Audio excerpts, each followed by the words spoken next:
Hello guys and girls, Visitor 3 Fair, and welcome to a reading video here on Google+. I hope at least that will be the case by not going for too long. But basically what I'm going to do for you today is read this thing. Now, if this is on YouTube, I want to warn you all that this story is not for kids. Definitely not for kids, okay? Get it? If you're under 10, I recommend asking a parent. If you're under 5, if you're 5, don't read it. Wait a bit. It will be much more appreciated by you probably if you wait. But I got this, so I got myself suited up. My suit, tie, and sadly I couldn't find any fully white shirt, but I got this thing. So, oh shit, my flower is dropping. Shit. Well, that starts brilliantly. I was planning to wear these, but they stick out too much with my hair color, so, I can't fix that right now. So, without further ado, let me read to you all S1. S1, the meaning of life. And we're going to go into part 1, which I have later named The Birth of Science. So, Professor T.A. looked down in the lab on the lab cell below him. The metal walls and the big cylinders of liquid was all sterile and ready for experiments. But it was not the one that we're going to go down there and perform the task of opening and taking care of the creatures. That was other people's job. And right now, a man with that job came in. The man was a soldier named Felix. Or at least that was what he was trained to be. But he had gotten assigned to this lab. There was not a lot of stuff that he got to know about it before he took the assignment. He got there because the payment was good, but when he got there, he had signed a contract telling him that he was not allowed to tell the things that happened inside the lab area, and now he regretted that. He walked up to the tank with a humanoid creature inside. It was pale and skinny, and from it came an odd light. As he came to it with a white suit for patients at hospital, he wondered how a professor made these creatures, but he quickly punched the question aside. He had to focus on the task at hand. He looked up at the professor behind the glass window at the platform on the wall,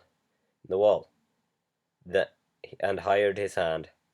Anderson at this nodded to another man in a white coat and pushed the button.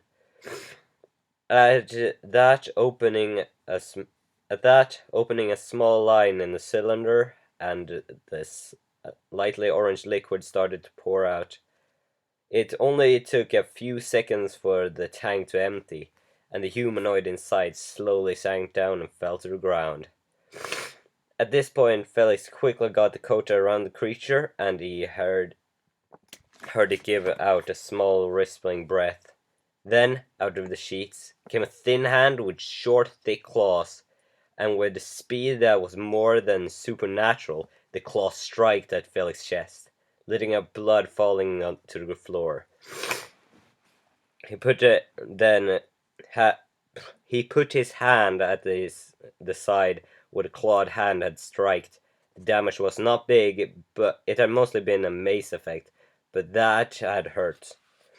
He quickly hurried to the gate, but just as he got in and closed behind him, saw how the creature jumped towards the door, and the screen showing camera view over the door, he saw how the creature clawing on the door. He hurried to push a button activating the system to sanitate the port, so he was going to be allowed to pass to the next part, but he saw the creature, how the outer wall was starting to be pushed in by the creature. But the system was showing that the sanitation was on 60%.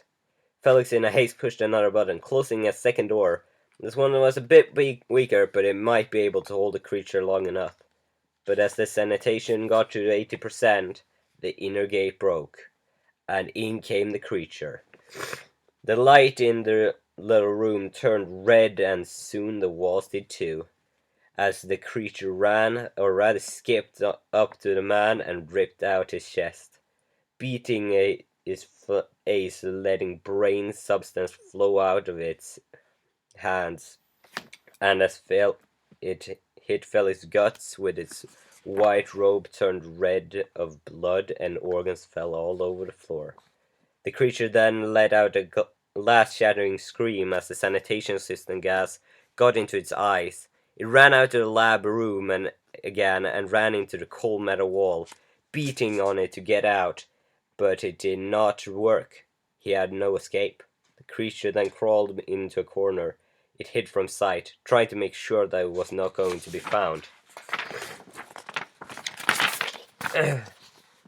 Though at the monitors on the panels at the viewpoint showed how brain activity was going upwards. When will it end? Thought the specimen. But just then, the sound that it knew so well by now. Oh wait, I've been skipping it. I was skipping ahead here. Oh yeah, it ends there. Here. Oh, sorry. That bit about at the monitors, that was a part 2, and sadly a page 2. So a bit of a spoiler there, but this video I've gone on for 6 minutes now, almost 7, and I will say goodbye. But next up is part 2, and I will record that straight now. But thank you all for watching. I hope you enjoyed. If you want to read the story, I will leave link to my story collection on Google Plus in the description, because this is definitely going to YouTube now. But without further ado, thank you all guys and girls for watching. I hope you didn't get too scared. If you have any scare problems with this video, please, I am so horribly goddamn sorry. I really hope you don't get scared by this. It is a horror work, so it's partly supposed to scare you, but if you have scare effects afterwards, I am horribly sorry. But without further ado, thank you all guys and girls for watching. I'm Visitor 23 Elf. Subscribe for Plus and Majestic, and until next time, stay happy and see ya!